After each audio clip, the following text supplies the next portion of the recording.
नगर निगम के चुनाव पास आने वाले थे। पूरे कानपुर शहर में टिकट को लेकर मारामारी शुरू थी, लेकिन सबसे ज्यादा चर्चा में वार्ड नंबर 40 की सीट थी। वो इसलिए क्योंकि इस बार वहां की सीट महिला के लिए आरक्षित थी। अब सवाल ये था कि चुनाव लड़ेगा कौन। इससे पहले ठाकुर साहब वहां से पार्षद थे और इस बार उन्होंने अपनी पत्नी सीमा ठाकुर को टिकट दिलवाई और ठाकुर साहब की शान के कारण सीमा जी ने 20,000 वोटों से चुनाव जीत लिया। अरे बधाई हो सीमा भाभी, अब तो आप वार्ड की पार्षद बन गई हैं।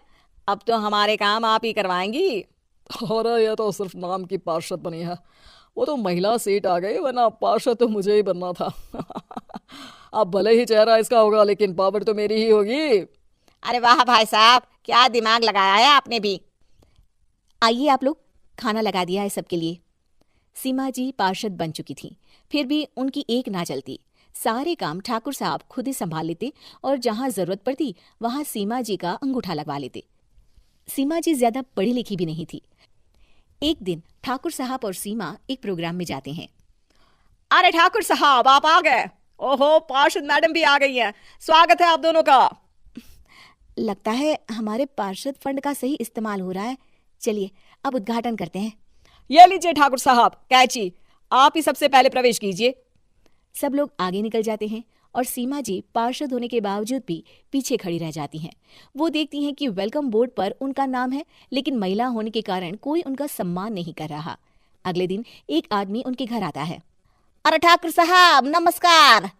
कल ना हम नोटिस किए कि हमारा घर तो अवैध है और नगर निगम वाले उसे तोड़ने आ रहे हैं।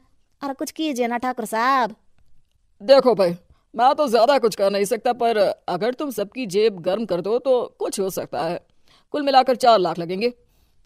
अरे 4 लाख ठाकुर साहब? अरे भाई, मैं अपने लिए नहीं मांग रहा हूँ। दरोगा है, इंजीनियर बाबू है, बड़े साहब है, सबको देना पड़ता है ना थोड़ा थोड़ा। बोलो है मंजूर? तभी वहां अचानक सीमा जी आ जाती हैं। अरे ये आप क्या कर रहे हैं? पहले इन्हीं लोगों से तो आपने वोट मांगे, अब इनसे ही पैसे ले रहे हो।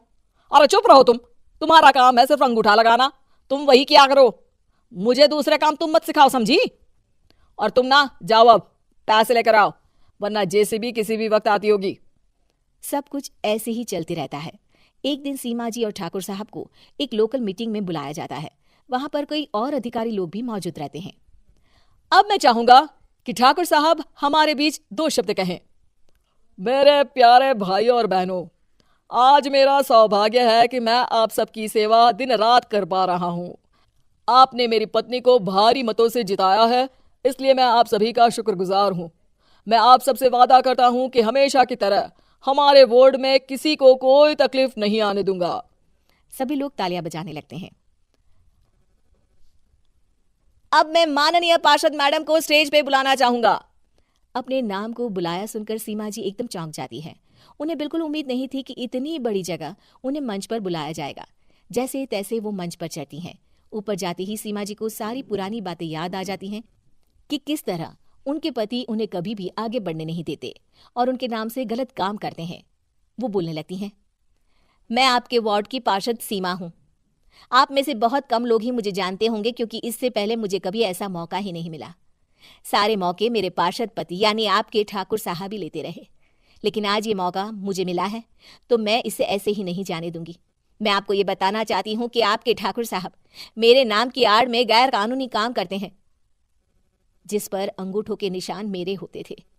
इसीलिए मैं अपनी गलती मानती हूँ और आज अपने पद से इस्तीफा देती हूँ, ताकि आगे से कोई गलत काम ना हो पाए। अब फैसला आप सबके हाथ में है कि आप हमें क्या सजा देना चाहते हैं। सीमा जी की बातें सुनकर ठाकुर साहब के चेहरे का रंग उड़ जाता है और वो शर्म से मुंह नीचा करके वहां से चले जाते हैं और पद से इस्तीफा देकर ही सही सीमा जी अपने आप में आत्मविश्वास महसूस करती हैं।